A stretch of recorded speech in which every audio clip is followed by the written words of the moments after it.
I am becoming increasingly convinced that we live in a new age of storytelling. The days of noble, heroic journeys, high octane action movies, and unapologetically cheesy rom coms have given way to stories that are highly introspective, bleak, and cynical. This thought occurred to me after I reflected on some of my favorite pieces of media from the last decade or so. Succession, a drama about a family of incredibly rich and obnoxiously selfish jerks who are obscenely willing to throw each other under the bus if it makes them move a single rung up the corporate ladder. It's a brilliant story about how money can never satisfy the human need for genuine, loving relationships, but it paints a rather bleak picture of humanity by displaying the absolute depravity people will readily sink into for a few dollars more.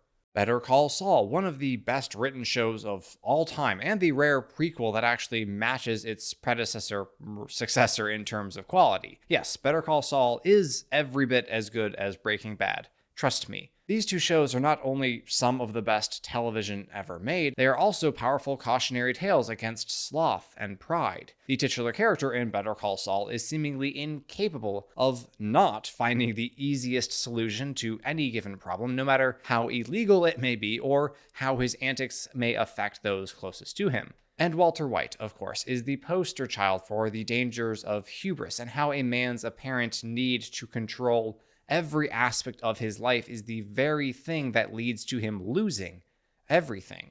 Andor, one of my absolute favorite shows of the past few years, is admittedly quite depressing in its philosophy. It took the rebels, the heroes of Star Wars, and showed the reality of their fight, how they were willing to sacrifice their futures, their decency, their very souls for the sake of their noble cause.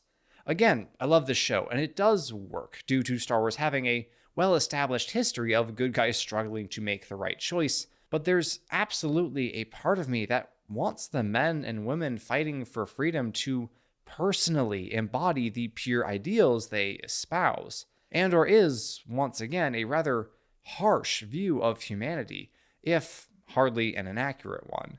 I had absolutely no interest in watching Squid Games after the first season, but I did enjoy what I saw, and I cannot deny the show's popularity nor its quality. And once again, the picture it paints of human depravity and what we are willing to do when desperate is not remotely slanderous, but, well, there's a reason I haven't watched since season 1. Even my favorite story of 2025, Clair Obscur Expedition 33, is admittedly rather bleak.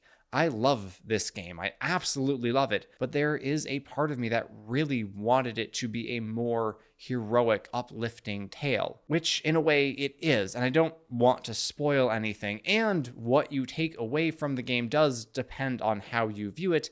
But suffice it to say that for most people, the woo will most certainly outweigh the wee. I'm not entirely sure what to make of this trend. Are we becoming a more cynical people? Have we lost our belief in the goodness of our fellow man? Has our very hope for a better future eroded to the point that we can no longer find it in our hearts to even imagine a story where the characters embody the virtues to which we should aspire?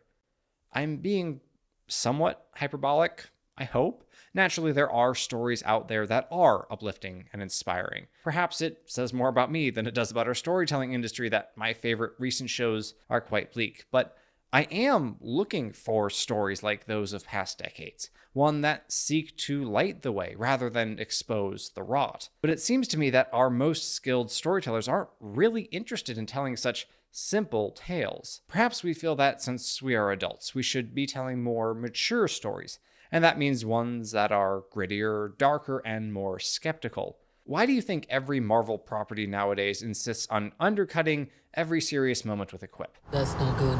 I would argue it's a defense mechanism because the writers who would really prefer to be writing for a more mature production don't want the audience to think that they take this silly superhero stuff seriously. I miss when Marvel embraced its own popularity and sought to use it to inspire and edify their audiences. Seriously. The main themes of Captain America and the Winter Soldier are the unconquerable power of friendship and the necessity of doing what you believe to be right, motifs that any child will understand, and that are quite popular in kids' stories, and yet the movie still has a serious and even dark tone. It's a perfect example of how you write a mature, complex, and somewhat cynical story without compromising on idealism and optimism, traits which so many shows and movies today seem to avoid. That is a mistake.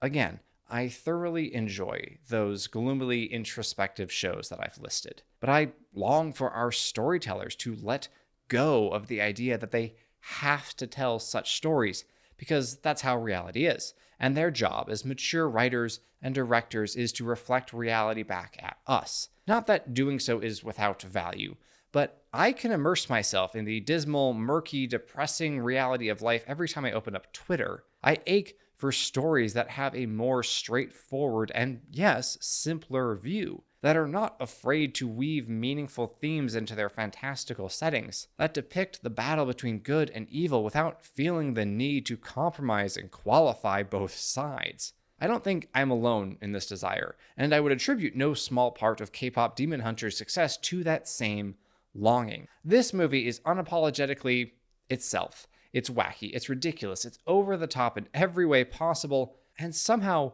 it has won the hearts of just about everyone in our postmodern cynical world. Because whether we know it or not, we have a deep desire to be told stories about the fight between good and evil, where the good guys are good, the bad guys are bad, and that's that. And before you jump down my throat, yes, I am fully aware of Jinyu's struggle, but it is just that. A struggle, a seemingly impossible one, a desperate longing to choose good where he had so long chosen evil. I did not mean to say that every good guy must be beyond reproach and that every bad guy must be irredeemable.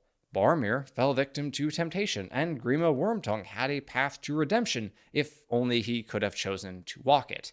But as a whole, good and evil are clear in Demon Hunters, and our heroes are rightly and justly glorified in their efforts to eradicate their enemies. And I'll pause here to warn you of spoilers in case you are the one person on Earth who hasn't seen this movie yet. They do. Or at least they banish the demons from Earth. In the end, good triumphs over evil. I cannot emphasize enough just how much we need stories that show us such victories. I don't have anything against tragedies and cautionary tales, which do serve a valuable purpose, highlighting how easily we can fall victim to vice, to let pain guide us to make cruel choices, or to sacrifice far more than we should because we think the price worth paying. But if we overindulge in such stories, we might emerge with a depressing, fatalistic, and nihilistic view of humanity. It's okay to acknowledge and explore our flaws and our weaknesses, but we have to understand that they do not define us. Yes, we live in the vale of tears, and it would be disingenuous to ignore that completely, even in our stories. But the beauty of this art is that it allows us to show the world not as it is, but as it ought to be. This is achieved most poignantly by showing us people, or at least one person, whose virtuous example inspires audiences toward imitation. Returning to the aforementioned Expedition 33, it is worth noting that above all other characters in this game, the one to whom the player base latched on the most fervently is Gustav, the protagonist who embodies hopefulness and selfless love. This is a story about a dying world, a people being erased year by year, a city that has largely accepted their inevitable extinction. So when we are presented with a man who says, "No, I will not go quietly into that good night. I will give my all for those who come after," we adore him for it. We need heroes like Gustav. We need a light in this ever-present darkness. We need someone to show us the way. Perhaps most importantly, we need to believe that there is a way. One of the dangers of bleak stories is that they could easily be construed not as cautionary tales against indulging in a certain vice or letting a particular good become one's ultimate good, but as nihilistic statements on the human condition. If the rebels in Star Wars weren't able to fight in a morally upright manner, what choice do I have in my daily battles? If the only options for advancing your career are nepotism and brown-nosing, why bother working hard, especially when you're still going to be lonely and miserable no matter how much money you make? Why fight back against this seemingly unbeatable being when thousands have already failed to defeat her? Isn't it better to just give up? To drift on the river of life, wherever it may happen to take you. Now, I do not think that this is the message which any of these stories intends to impart. But the thing about art is that it's widely open to interpretation.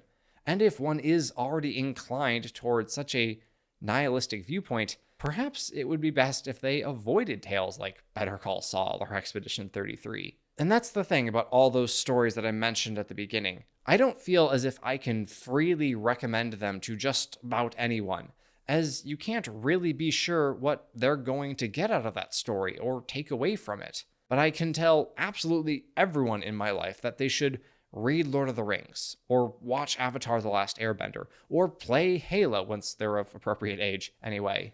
Tales of heroism and self-sacrifice are universal. We all know what it means for a man, woman, or teenager to step into the breach to protect those whom they love. And with each unique iteration of that trope, we are inspired in new ways.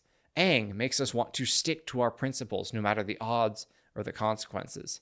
This channel's namesake urges us to be loyal to what matters to the very end. The stories of Master Chief and his fellow Spartans remind us that courage is the highest form of every virtue and inspire us to embody in our own small way that same bravery in our daily lives. These stories make us look up, away from the dreariness and sadness of our lives, and see the world as it could and should be. We need more stories like them. We might need them now more than ever. Perhaps you think differently. Perhaps my perception of the storytelling industry as it exists today is skewed. Please let me know what great, heroic, uplifting tales you have come across recently. If I haven't seen it, read it, or played it yet, I will try to check it out. If you were intrigued by my mentions of Expedition 33 and want to know more, fear not, I have you covered. Please enjoy responsibly. It was while I was in the rather lengthy process of making that video that I realized something. I need to be the change I want to see in the world. So I've begun the process of writing a book. I am currently outlining the characters, plot, and world, and in November we'll be blitzing the first 50,000 words. If you would like to follow my journey, please join my Patreon at any tier, and you will get access to the Discord where I will be sharing updates and, come November, daily snippets of my actual writing. Regardless, thank you so much for watching. God bless, and I will see you in the next video.